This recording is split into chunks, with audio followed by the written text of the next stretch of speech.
Yes, sir, Ski. You tuned into another edition of Infinite Vibes. What's happening? What's happening? What's happening? I'm Moran, the man. And New York then decided to pull up on me today. What's the word? Somebody who's out here buzzing, going crazy, letting everybody know that he is definitely a force in hip-hop. Please introduce yourself to our listeners, my guy. That's your boy B-Love, man. Fresh out the Bronx, New York, man.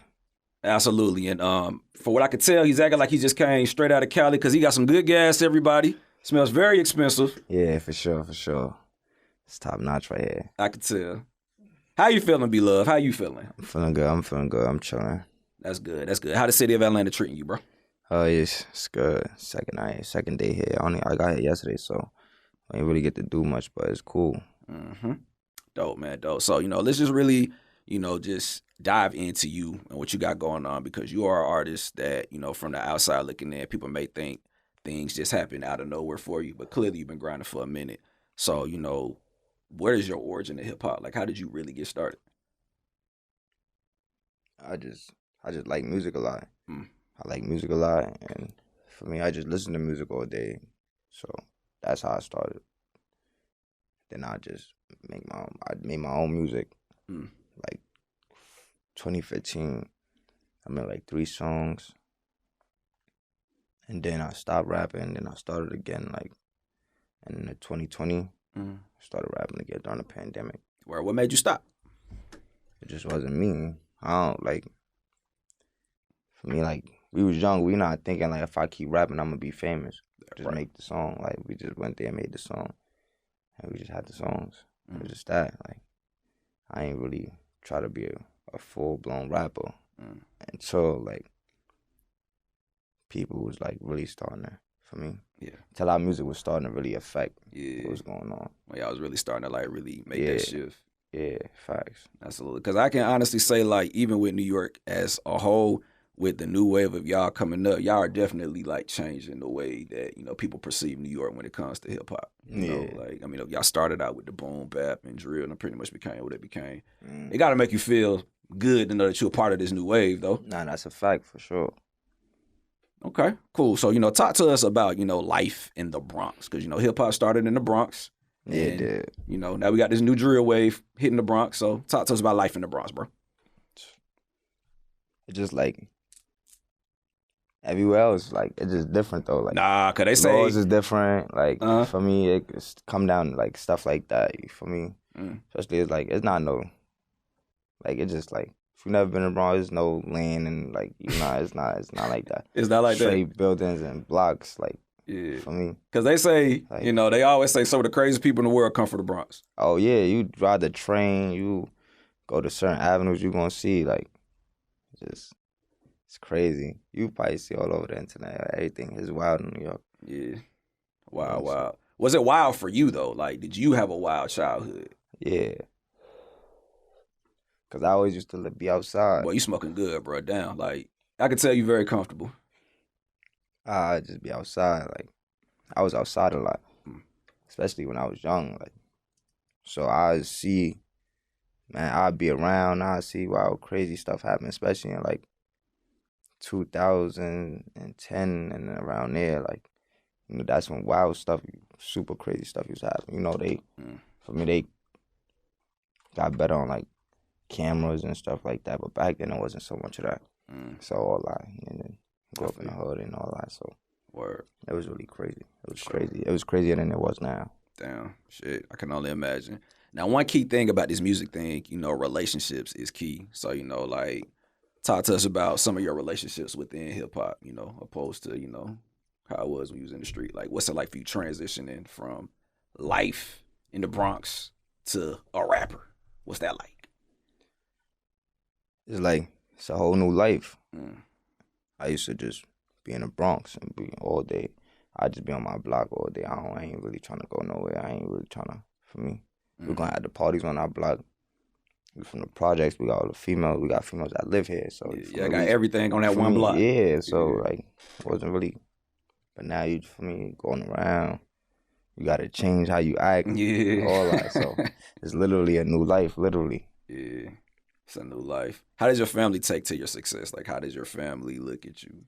My mom thought I was lying when I first told her I was a rapper. Oh, that's hilarious. Like, how did that make you feel? Like, damn, boy, you don't think I'm about to have a hit record? Like, damn. Nah, she's playing all day, like thinking I'm joking around, and so I really for me start showing her videos, and for me, she started seeing me posting. For me, then she just started seeing like it happened fast for us. So, but like it was hype. Once my family start finding out, they just for me, it's not like oh, like not just saying I'm just rapping. Yeah. For me, it's like I blew up. So it's like oh, it's like I blew. It's like I'm a rapper and my videos just nah. Like they like, what I'm trying to say. Like it's different for somebody like just being somebody that just played basketball than somebody that made it to the NBA. Yeah. For me, so it's like it was a little different. And then by the time she found out I was really a rapper, I already had a buzz, like for me. So it's like, nah, you was dead ass, like you was serious about it. Yeah, mom, I had to see it to believe it. Yeah, see it to believe it, basically. Facts. All good. So man, did you grow up with Cardi B at all? Like, did you ever see her growing up as a kid? Nah, you never like. I was a kid when she was outside.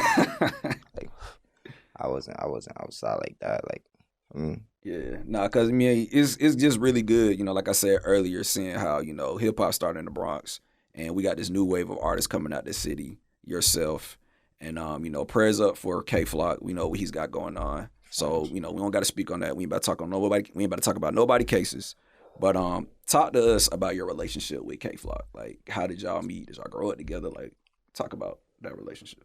So like, where I'm from, like, my pops. From the projects, from calling that. Like, for me, that's how me and my brothers from there, from my pops. For me, my mom lived, like, uptown, like 180th. That's where about kayflock side. Right. For me, he from 187th. I grew up on 182nd. For me, that's about, like, 5-6 blocks apart. I wasn't going to school in the projects. Like, I just go, like, my pops would bring me over there to his crib and shit, weekends and shit. For me, I was through Monday, like Friday, like say Monday through Friday, I'm going to school over there. Yeah. Like for me, so that's how I met Kayflock. Going to school, I was going to school with his right hands, my son Loso, and he brought me to the Sev. For me, he like, yo, let's go pick my mans up from school. Hey, I ain't gonna lie, my son Kayflock had to be about like 12 years old. Yeah. Go pick him up from school. We was chilling, getting high. For me, cooling, running around. For me, ever since that day, like, it was for me, we started doing it more often. Right. Pull up on him. Then bro had got locked up. For me, he was in, he was juvenile. Yeah. For me, came home. Hey, we start rapping. Well, niggas is rapping. And he rapping too, though, like, but he not a rapper. You know what I'm trying to say? Like, he not making a song or something, but, like, I hear him rapping. Like, I'm like, all right, bet. Like, nah, you bugging. Like, you got to make music. And he make songs. He start dropping. I'm like, yeah. But he's still, like, he ain't really, just like all of us, it wasn't really, like, in our heads that we could really be big. So at that point, he wasn't really even taking it serious. So you would say, like, you were the person, because that sound like you got a little A&R in you, man. Like, you was the person that said, hey, bro, you need to rap. Like, that's hard. That's hard, man. Now, that's tight, because, like, it's always ever so often we see artists as friends come up together. It was cool to see Chief Keef, Lil Reese come up together a few years before then. That's a fact. Waka, Slim Duck can come up together. What's it like for you being able to say, like, yo, I really made it with my friend? Yeah, that's a fact. It feel good. For me. Cool. Now, he's in jail. We're not talking about Six Flags. So have you spoken to him at all? Yeah. So, like, how is his spirit? Is he good, bro. Be home soon. Okay. We be back making history. That part.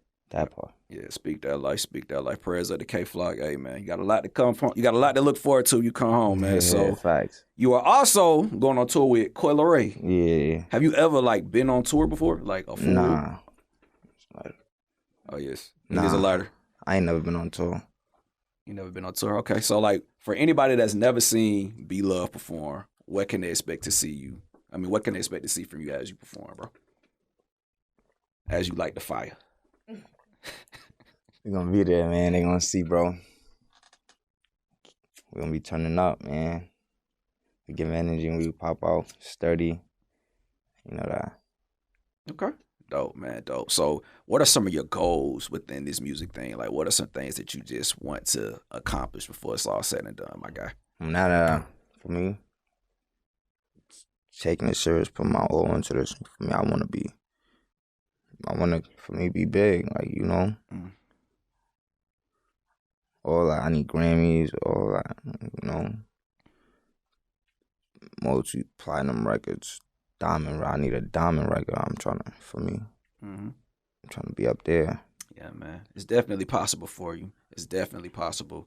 As a drill artist, you know, when I listen to y'all music, you know, I don't really look at it like it's this crazy thing. I really just feel like it's a bunch of dudes that came together. They done created something to get themselves out, right? So as somebody that actually makes the music, how do you feel when, you know, you got these politicians and all these people trying to say, yo, this needs to stop. They don't need to be making this type of music. Like, how does that make you feel? Like, I done seen, like, people die before drill music.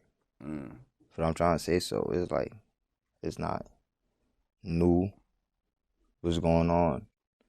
We rapping about it because we know about it. How we know about it? We ain't know about it because of music. We know about it because we seen it. So I'm trying to say, like, you know, for me, there's movies out here. For me, it just be, everybody got their own opinion. For me, I see people saying it's not because of music. I see people saying it's because of music. But my opinion is not. You see movies, people being killers, killing people, kidnapping people, putting people in basements, all types of crazy. Right. For me, and it's condoning people like that. They can't wait for the next movie to. For me, I won't say that. Right. For me, you can watch a movie. I done watched movies over 100 times. Certain movies I like. So it's like. You think it might be a race thing? Like, it's whatever they is. Nah, it's like it's just an opinion. For me, just. Cause that's a word right there. You know what I mean? It's like, you know, I don't watch Freddy Krueger, but, you know, I ain't want to go kill nobody after watching As I'm trying to say. You know, and I don't watch Space Jam, man. You know, I ain't met Bugs Bunny. I know you done heard music. Hey, for me. Right. Thing is, I had a little show, straight white kids, straight A students, wealthy families. Yeah. I saw, and there's about 100 of them in there singing my songs word for word. Yeah. They ain't finna go kill nobody. They about to go home and get on the computer, do this test, you for me? But they still like my music, so it's like, you can't say that. Yeah. You can't say that. Because I got proof to show you that people that listen to my music and don't do no criminal activities. So it's like. Hey, I don't know. People just want to find something else to complain about, right? That's a fact. Absolutely, man. So, you know, overall, you know, one thing we do like to do on our show, we like to do like just, you know, mental check-in. So like on a scale from 1 to 10, how are you feeling? Like, how's your mental? It'd be like, you know, it'd just be a lot sometimes, but for me, I just be cooling. You just be cooling? Yeah. Just get through that. You ain't give us your number though. On a scale from 1 to 10, where you at, bro? Where you at with it? Shit, my shit like an 8 right now. An 8? Well, nah, it's 8. It's 8. Good at 8. Good at 8. Okay. Fair enough, man. Fair enough. Well, hey, man, thank you for just, you know, pulling up to the show and just kicking it with us. You know, we know you got a lot going on. One thing about Infinite Vibes before we wrap, we always, you know, like to ask our guests to just provide, you know, some words of affirmation. So what is some positive advice that B-Love can provide to anybody on their way up, man? Just keep working, man. For me, I always tell people hard times don't last forever. For me, so just keep working. And you just got to be heard. For me, so just work on how to be heard. You got to focus on that. That part. Well, hey, man, please give our listeners your social media. Let them know how to get in contact with you. You close to like 500,000 followers, so I don't know if you need any more. But yeah, you get me on the gram, blovee.1. Twitter, blovee10. YouTube, B-Love. And Oh, my TikTok too, B-Love Colin. Holla at me on there. absolutely. And also make sure I get these tickets. Pull up on them on this Coil Ray tour. So, I'm pretty facts. sure. Yes. Get these tickets, push up on them. Make sure you stream the music, all that and then some, man. Most that. Infinite Vibes, B-Love is in the building.